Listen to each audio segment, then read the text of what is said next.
Great Smoky Mountains National Park on NP₃. Hi there, welcome to the National Parks Photography Program, and today we're going to be talking about Great Smoky Mountains National Park. Now, Great Smoky Mountains is the most visited national park in the national park system, both because it's such a great place, but also because of its proximity to major population centers on the East Coast makes it more accessible to a lot of people. And then as we go through the video, the main three areas we're going to be talking about are the area around Newfound Gap and Newfound Gap Road, Cades Cove, and Cataloochee. And I think if you have a chance to get to those three areas of the park, and a couple other nearby areas, you'll have a pretty good feel for the Smoky Mountains.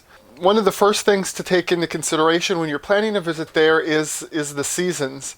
So the Smokies are a worthwhile place to visit in all seasons, but particularly in the spring, it's wildflower season, and the Smokies have like more varieties of wildflowers than just about anywhere on Earth.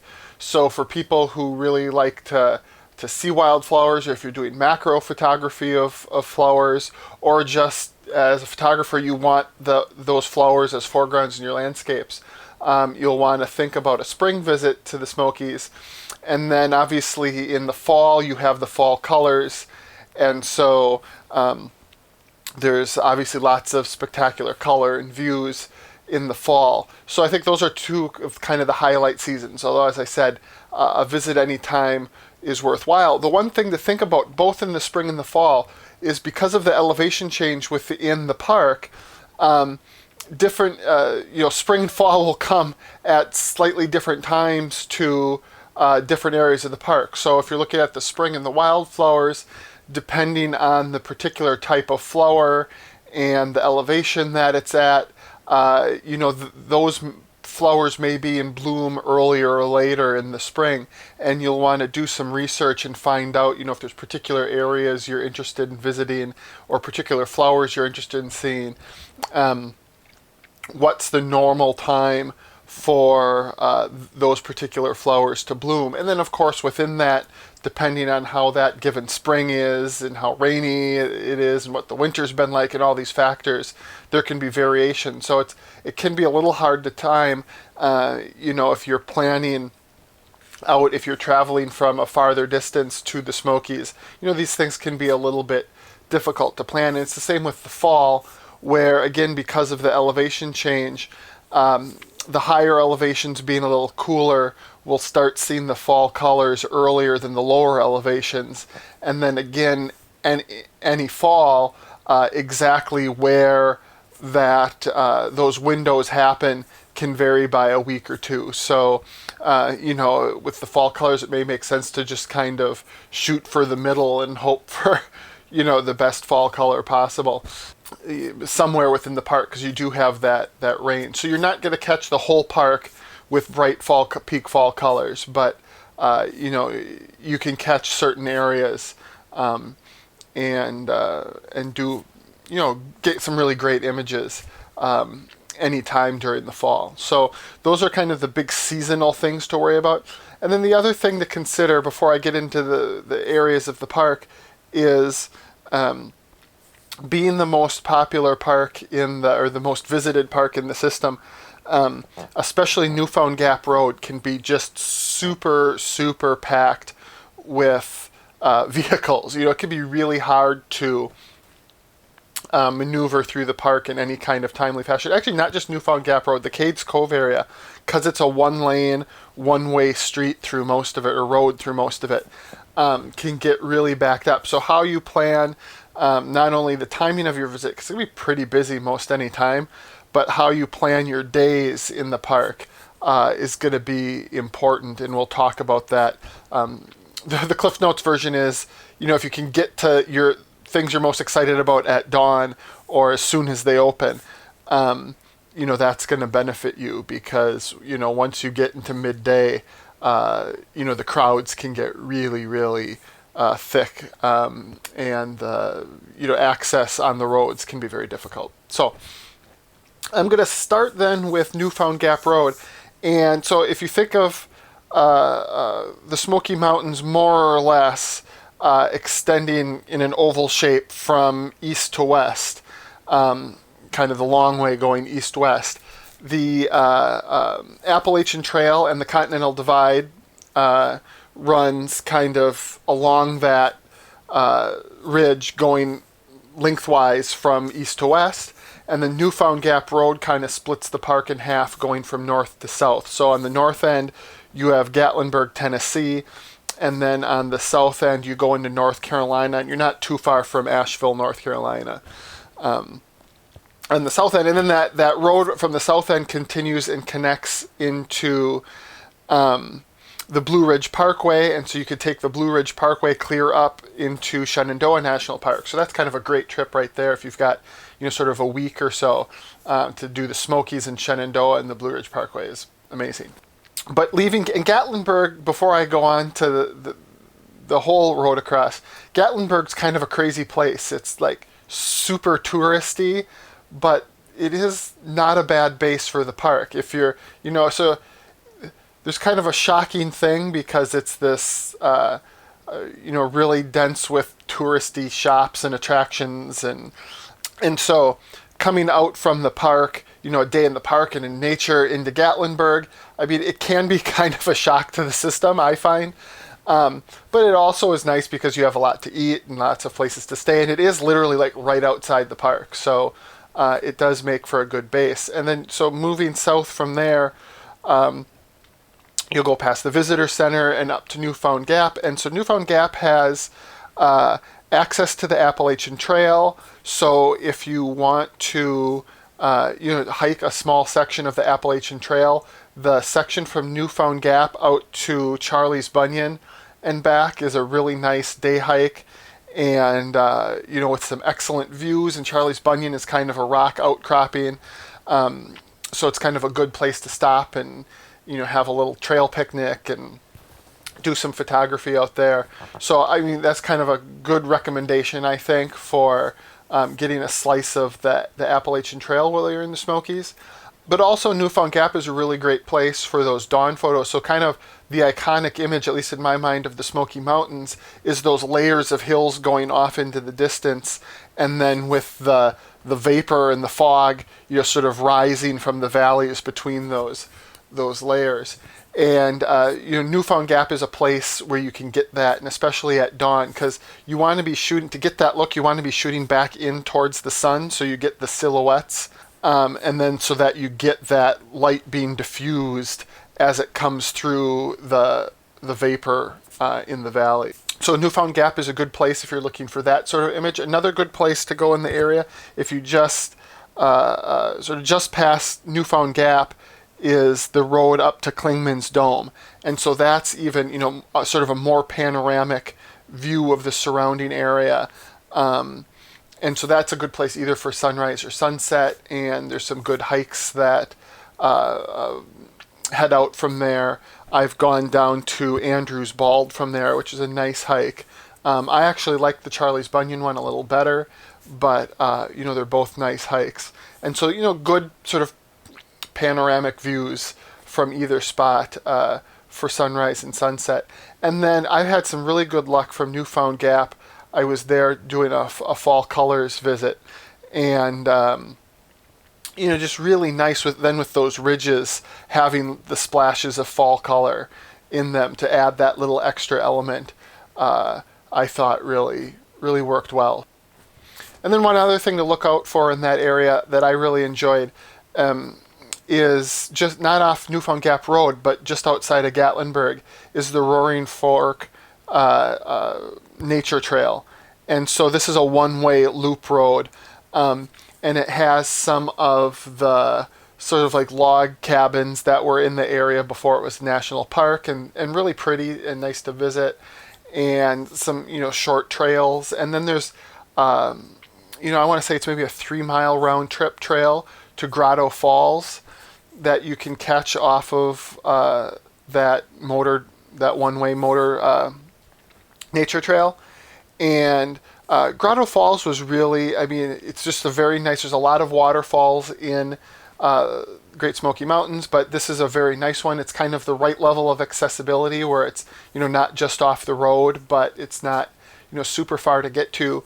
And it's one that I did get up early at dawn for one day because it is a popular destination. When you're coming around the drive, all of a sudden, both sides of the one-lane road will be packed with cars for a pretty good distance of people who are making the hike out there.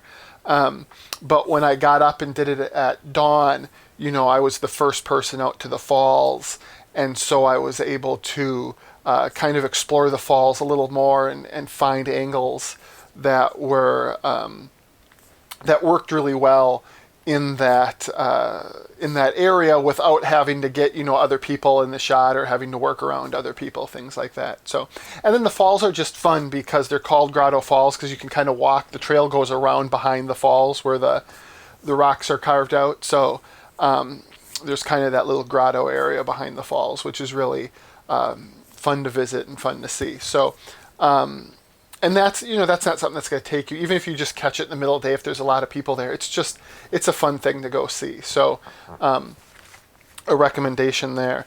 And then heading east off of Newfound Gap Road, just past the visitor center, basically right at the visitor center outside of Gatlinburg, you could take Little River Road, and then that will go out to Cades Cove. And so Cades Cove is one of these communities that existed before the Smokies were made into a national park. And so, there's, churches and houses, and it's all kind of in this more open field setting. And it's got this beautiful one-way road that drives around. So, both Little River Road and the Cades Cove Road can get extremely crowded and, slow-moving traffic, especially in Cades Cove, because there's not really room to pass. And so, if someone, a quarter mile ahead gets backed up or stops for some reason, then, that traffic is just going to back up that whole way. So, but Cades Cove is an area I'd really recommend trying to get to right when it opens. It is gated, that road, so it's not something you can just go to, in the middle of the night or whenever you want.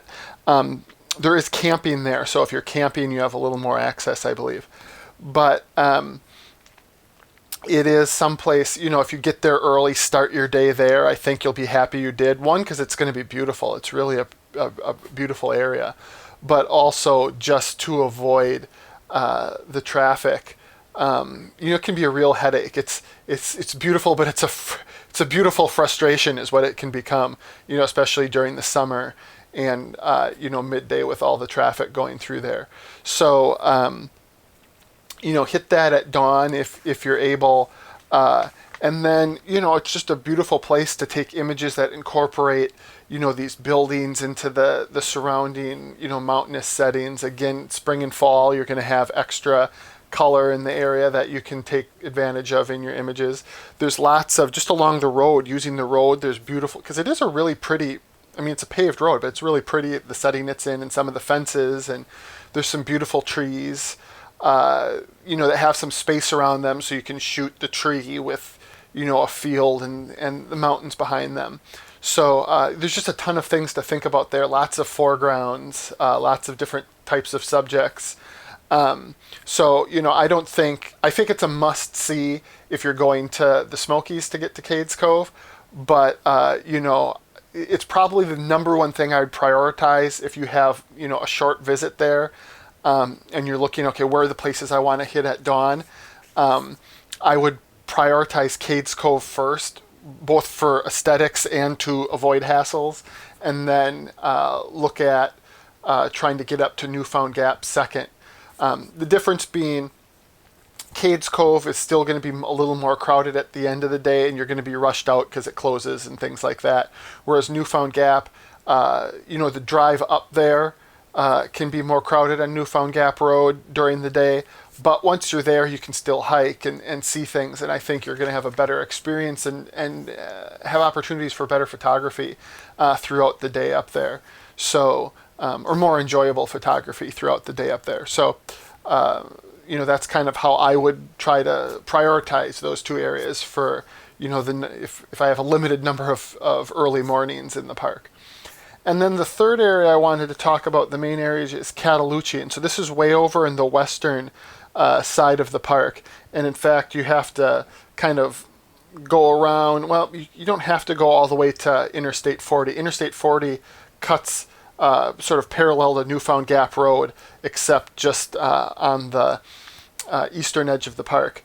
And so there's a couple exits. Was it exit 451 in Tennessee and exit 20 in North Carolina off of Interstate 40 have access to Cataloochee. And then once you get off the highway, it's actually a little shorter drive from the highway off of the exit 20 exit in North Carolina into Cataloochee than it is coming from the Tennessee side. So, and it's most of it's a gravel road. It's not a terrible gravel road, but it is a gravel road, and it kind of goes up a pass until you get into the actual park road. The park road going into Cataloochee is then paved, but it's the sort of access between the interstate and the park road that's gravel. And so I tend to like to come at it from the exit 20 side. Once you get up there, then Cataloochee, it's kind of like a mini Cades Cove in a sense. It's, one of these old community areas, and there's some big open fields, and there's a church and a schoolhouse and some residences, and so there's some really interesting things to see there. My favorite thing is there's a pretty good population of elk in the Cataloochee area, and so especially in the evenings, like the first main field, both times I've been there, there's a couple of big open fields, and as it cools down and as the shadows start to move into the field, the elk kind of like to move into the fields too from the woods. And so it's just, you get really good access to elk, and it's not like an unpopular area. When I've been there, there's always been, some other people around, but it's much, because of the more difficulty in accessing Cataloochee compared to Cades Cove, it's much, much, much less crowded. And it has this added benefit of the elk. So, it's a good place for wildlife shooting. And then, like I said, you can get some of the same sorts of shots that you get at Cades Cove in Cataloochee. And there's camping there, so it would be a really great place. Plus, because it's less accessible, that camping doesn't fill up as fast. So if you don't mind some more difficult accessing, I think you could have sort of a more peaceful experience in Cataloochee than you might have in some of the rest of the park, just because of the crowds. But again, the elk, just right from the roadside, be careful and don't do anything stupid, and don't make the elk angry and things like this. But, it's pretty easy, at least in the couple of times I've been there, it's pretty easy access to some pretty good, really good wildlife viewing opportunities in the evenings there. And then as those shadows start to move across the valley, those fields in the valley, in the evening, and as you start losing light down there, you can head back. As you start heading back on the road towards leaving the area, and it starts winding back up towards that pass, there's a really nice overlook that looks back west towards the sunset, with some hills, and that's a really nice place to shoot sunset from. So you kind of get two bites at the apple there, where one you get, as the shadows move across the valley floor and the elk viewing, and then, just 5 minutes up the road, because you're moving up in elevation, you get another crack at a really beautiful sunset landscape. So that's kind of how I have, in my visits there, approached the Cataloochee area, and I've been very happy with that. So that's kind of, my very brief overview. Obviously, there's a lot more areas in Great Smoky Mountains National Park than these three, but they're areas that I think provide, a really nice introduction to the park. And if you've gone to these three areas and explored each of these three areas somewhat, I think you really have gotten a true experience in Great Smoky Mountains National Park. And I would think it's a park that's going to take like a minimum of 3 days to get that introduction into. Kind of a day centered around each area.